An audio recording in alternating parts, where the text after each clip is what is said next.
Assalamualaikum warahmatullahi wabarakatuh.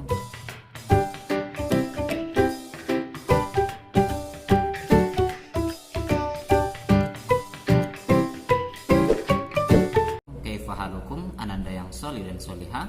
Insyaallah kita sehat selalu dan tetap dalam lindungan Allah Subhanahu wa taala. Baik, untuk mengawali pembelajaran kita pada hari ini, mari kita awali dengan melafazkan basmalah. Bismillahirrahmanirrahim. Alhamdulillah, bertemu kembali kita pada pembelajaran pendidikan agama Islam. Untuk mengawali pelajaran kita pada semester 2 ini, kita masuk pada tema yaitu sholat kewajibanku.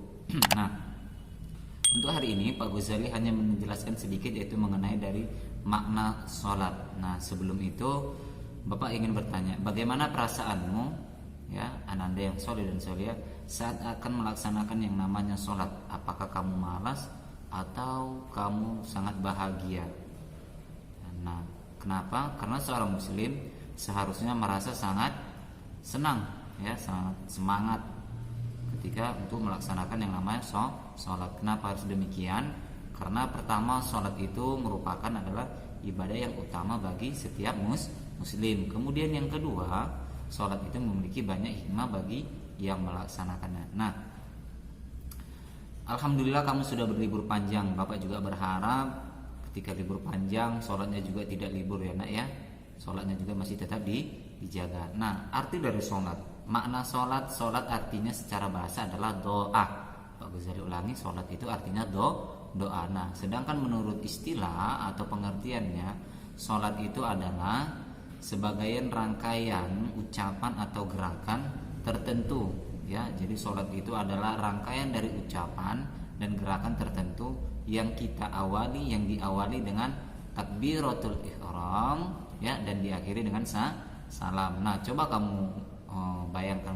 Sholat itu biasanya yang kita lakukan adalah kita mengawalinya dengan takbir, kemudian kita akhiri dengan salam. Jadi menurut pengertian, sholat itu adalah rangkaian ucapan dan gerakan yang diawali dengan takbiratul ihram dan diakhiri dengan salam.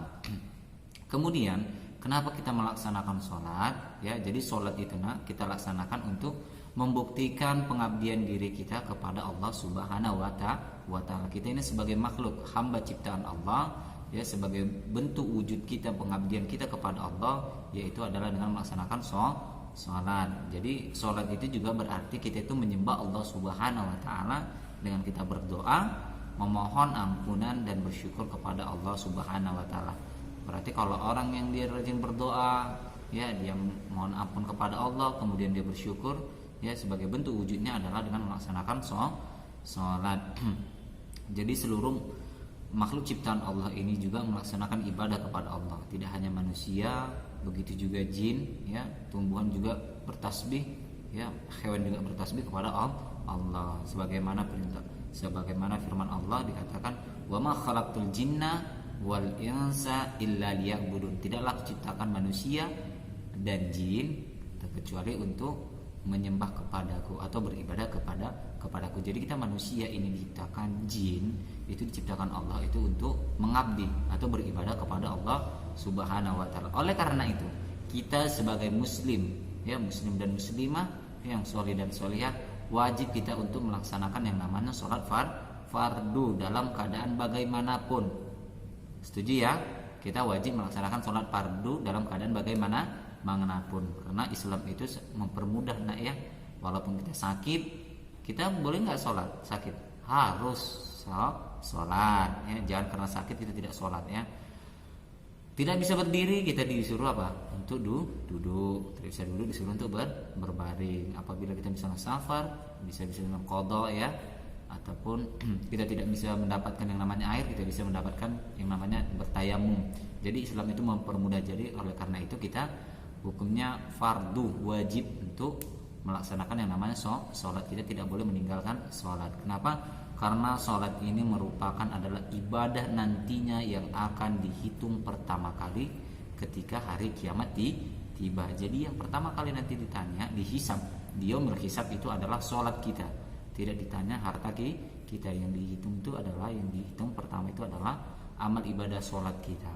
Kemudian teman-teman, anak yang soleh solehah, sholat itu juga, ya, dapat mencegah yang namanya dari perbuatan keji dan mungkar.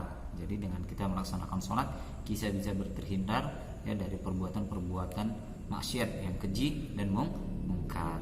Mungkin untuk hari ini Pak Ghazali hanya sekian menjelaskan tentang makna dari sholat ya.